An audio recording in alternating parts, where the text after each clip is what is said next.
শীতকাল শুরু হতে যাচ্ছে। মজার ব্যাপার হচ্ছে খুব ভারী শীতে বাচ্চারা যে পরিমাণ অসুস্থ না হবে তার চাইতে এখন বেশি অসুস্থ হবে।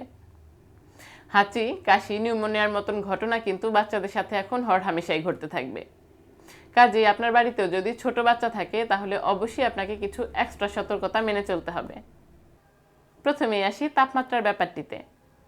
এই সময় কিন্তু তাপমাত্রা বেশ দ্রুত ওঠানামা করতে থাকে, যার ফলে কিন্তু বাচ্চারা বেশ বারবার অসুস্থ হয়ে পড়ে। বিশেষ করে শেষ রাতের দিকে বেশ ঠান্ডা পড়ে, যার ফলে কিন্তু বাবা মা অনেক ক্ষেত্রে বুঝতে পারেন না যে বাচ্চাকে ঠিক কতটা ঢেকে রাখবেন।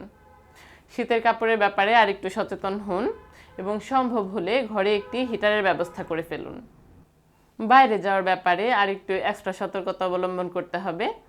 বাচ্চাকে অবশ্যই কান ঢেকে থাকে এমন টুপি, হাত মোজা, পা মোজা পরিয়ে তারপরে বাইরে নেবেন এবং চেষ্টা করবেন বেশি বাতাসযুক্ত জায়গায় খুব কম সময় রাখার। বাচ্চাকে সুস্থ রাখার আর একটি জাদুকরী কৌশল হচ্ছে যা কিছু খাওয়াবেন গরম গরম খাওয়াবেন। কোনোভাবেই ফ্রিজের কোনো খাবার খেতে দেওয়া যাবে না।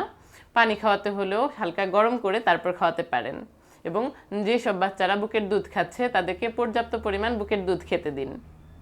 শীতের সময় অনেক বাবা মাই তার বাচ্চাকে প্রত্যেকদিন গোসল করান না। এটা কিন্তু বেশ ভুল একটা প্র্যাকটিস। চেষ্টা করবেন প্রত্যেকদিন বাচ্চাকে গোসল করিয়ে দেবার এবং দুপুরের দিকটাতে বাচ্চাকে অল্প সময়ে কুসুম গরম পানি দিয়ে গোসল করিয়ে দিবেন এবং গোসল করানোর পর খুব দ্রুত ভালো করে মুছে দ্রুত জামা কাপড় পরিয়ে দিবেন। শীতের সময়কার বেশিরভাগ রোগই কিন্তু বিভিন্ন রোগ জীবাণু দ্বারা সংঘটিত হয়। কাজেই আপনি বাইরে থেকে ঘরে ফেরার পর অবশ্যই ভালো করে সাবান দিয়ে হাত ধুয়ে ফেলার প্র্যাকটিসটা করে ফেলুন।